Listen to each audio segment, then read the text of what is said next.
So, are you at hospital? Yes, I am. Good. All right, you still haven't told me why I'm here. And look, I've got a son who needs me very badly. I don't care about your son. I care about my son. I know. Good. So you're gonna do what I tell you to do? Depends on what it is. Keep Blair away from Jack. What? Why? Because... You know what, I'm gonna tell you now, but only because I don't want you to say anything stupid to Blair. We wouldn't want that, would we? Jack has aplastic anemia. Oh, Todd, I'm sorry. Is it serious? Yeah, it's serious. He's gonna be fine. It's just that Blair can't find out. Why? Because if Blair finds out that Jack has the same disease that Star had, she might put two and two together and figure out that Jack is, you know, her real kid. But how could Blair not know that her son is sick? Well, she knows. Oh, she knows? She just doesn't know what he's sick with. She's not gonna find out. You can't keep this from her. Can't I? I think I am. No, Todd. You couldn't be more wrong. Jack is Blair's son, and she has a right to know. I'm gonna make sure she does. Can't tell Blair anything. Oh, can't I? No, because then you'll lose your job. See, if Blair finds out that Jack's our kid, then you've got nothing left to blackmail me with. So what? I have more than proven my worth as your style editor. You're not going to fire me now. I wouldn't. Well, who cares anyway? This job's not that important. No, but it's the only thing you've got. That's what you say anyway. The love of my life doesn't speak to me, and I've got no money, and blah, blah, blah, blah. Let's face it. Jack's little secret is the only thing between you and a breadline. Okay, now I want to hear the sound of you agreeing with me. All right, then. Good. So go find Blair and... And what? I don't know. Keep her away from Jack. For how long? Until I get back. Todd, she's not going to even spend 10 minutes with me. She hates me. Well, that's a big problem, but it's yours. There's some peanuts? There's no need to shout. What took you so long? You know, it's like you're sitting on a plane, you just sit and you sit and you sit. So I'm told. Started to feel rather peckish. Oh, indeed. Peckish? What? Mr. Manning, you still haven't told me why it was necessary for me to accompany you to Santo Domingo. You see, I could swear that you were the one that told me that Alex was there. Yes, but you could easily have made this trip by yourself. Yeah. But you see, if Alex isn't there, I'm going to kill you. And I don't want to have to wait to do that. See, I need to find Alex. I need that lunatic to save my kid.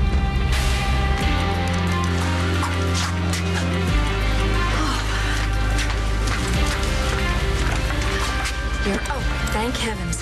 Yes, ma'am. May I help you? Yes, I need a ticket on the first flight out of here. That makes me nervous. Sir? I've seen those pictures here. Yes, well, anyway, I have a question. No, you can't go home. That wasn't the question. Oh, well then, I'd go with the blue one. Brings out your eyes. You said something earlier about needing Madam Alex's bone marrow. Yeah, if I have to, I'll suck it out of her with my teeth. And what a lovely thought that is. You said you had a question. Yes. Didn't I read in the paper a few years ago that Miss Starr needed a bone marrow transplant and Madam Alex turned out to be the match? Yeah, what about it? Well, I heard from my friend Hetty, Master Jack's nanny. So what, all you servants in Landview, you hang out in some kind of a secret club? Yeah, that's supposed to be a joke, isn't it? Ah, Joe. Anyway, she said Master Jack is adopted. Yeah. So it just seems a little bit odd to me. Hey, you know what seems odd to me? These photographs. And if you don't want to see them on the front page of the Sun, I would stop asking so many questions. Yes. You know what? Even more than that, I think you should just shut up for the rest of the flight. How about that? See, that's good. I just need Gabrielle to hold up her end. Keep Blair away from her sick son. Sure, Todd. That's easy. She has a right to know that he's sick. I'm a mother. I can't be responsible for holding a mother away from her child. Excuse me. I'm sorry. Yes. Maybe you could help me. I'm looking for a lady by the name of Blair Manning.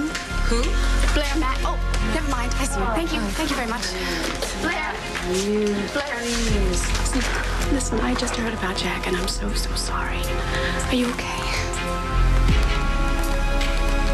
Nigel?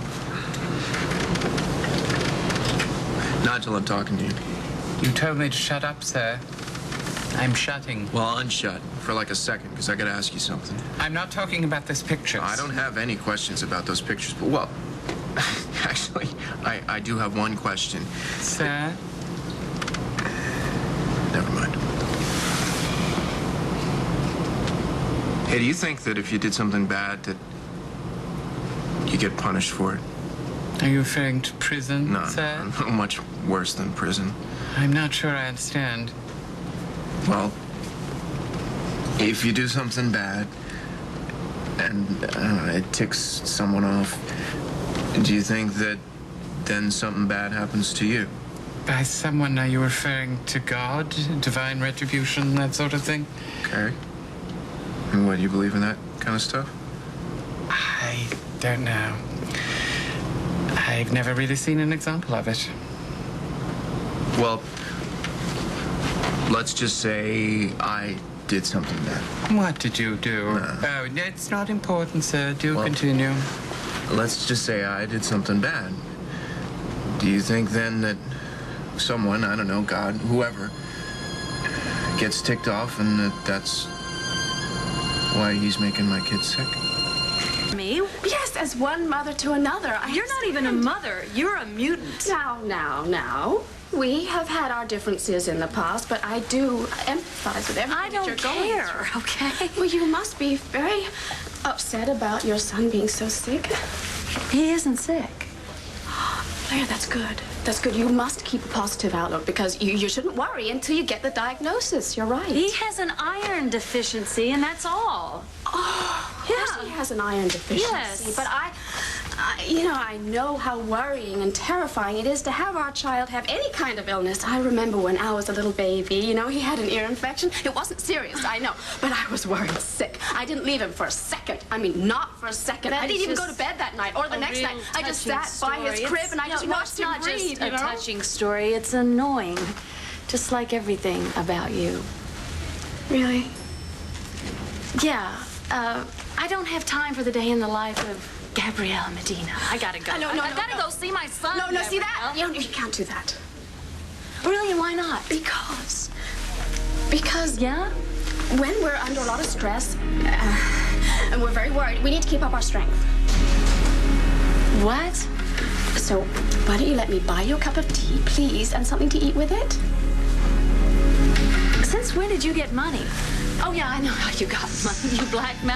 You blackmailed my husband into a job. That's how you got the money. And I'm very appreciative of that job, and I'd like to show you how appreciative I am by helping you at a time that you're in need.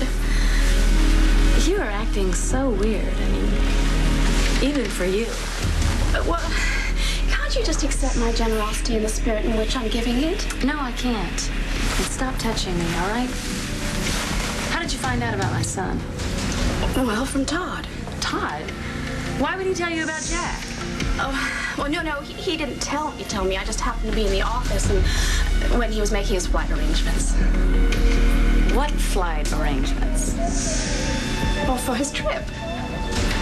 Gabrielle, he went to Philadelphia. It's 20 minutes from Landview by car.